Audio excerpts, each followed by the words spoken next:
The Trump administration's tariff plans are now raising concerns for Korea's chip industry, at a time when the sector also deals with China's rapid technological advancements. For more on this, we have our trade correspondent, Lee Soo-jin, in the studio. Soo-jin, tell us about the threats that Korea's chip industry is facing. Sure, it's a little over a week ago, Trump imposed tariffs on steel and aluminum. This marked the first item-specific tariffs of his second term. And this week, he announced plans to impose tariffs of around 25% on auto imports, pharmaceuticals, as well as semiconductors. Here's what he said. I've been contacted by some of the biggest companies in the world, and we'll be announcing various very large companies, the biggest actually, and they'll be coming back having to do with chips.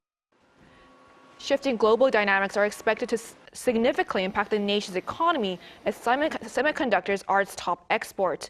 In 2024, chips accounted for 20.8% of Korea's total exports, the highest share among all sectors.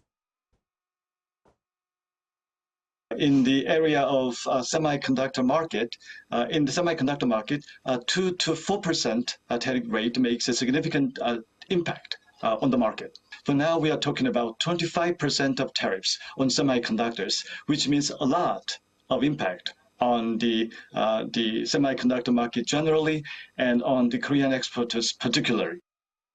The tariff threats come as China's CXMT challenges Korea's dominance in memory chips with a successful production of high-performance DRAMs like DDR5 and HBM, both key components for AI and server applications.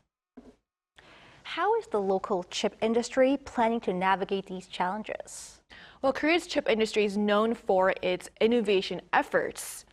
And it's these efforts that have led it to play a key role in the semiconductor supply chain. So let's take a look at what these efforts look like, starting with none other than Samsung Electronics.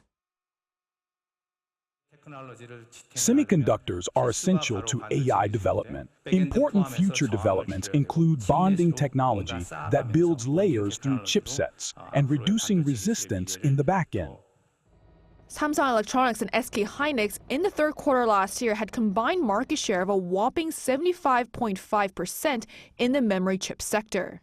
But it's not just large conglomerates that are rapidly advancing their technologies. We have developed a technology that makes materials like Teflon bond well with metals, which was difficult before. This breakthrough is important because it helps create a better foundation for circuit boards. Yet another local company is supplying big-name firms like SK Hynix and Samsung Electronics with ultrasonic non-destructive testing equipment that scans chips for defects. Our technology inspects semiconductors before mass production. As we locally produce all our technology, this will also help us avoid tariff-related issues. The company also plans to further incorporate AI technology as it aims to take part in supply chains overseas as well. What are measures that are being carried out? Right, so we're seeing measures being carried out across various government sectors. We saw a report earlier in this newscast about how the officials from the Trade Ministry are holding talks with representatives from major companies and think tanks to come up with response strategies. And the National Assembly Strategy and Finance Committee earlier this week also passed an amendment to the so-called K-CHIPS Act, aiming to provide greater tax incentives for the semiconductor industry. The amendment increases the tax credit rate for facility investments by chip companies by 5 percentage points, from the current 15% to 20% for large and mid-sized companies and 25 to 30% for small businesses. And according to an expert, here's what else the government can do. So the key is to try to keep Korean exporters alive until the tariffs are removed, and try to engage with third markets, deepen FTA relationships with European Union and Canada, deepen relationship with Southeast Asia, and as an option, perhaps keep trying to deepen relationship with China as well, since if the U.S. market is not available, then the next largest market is China. Well, we'll be following this issue. Thanks for the report. Thank you for having me.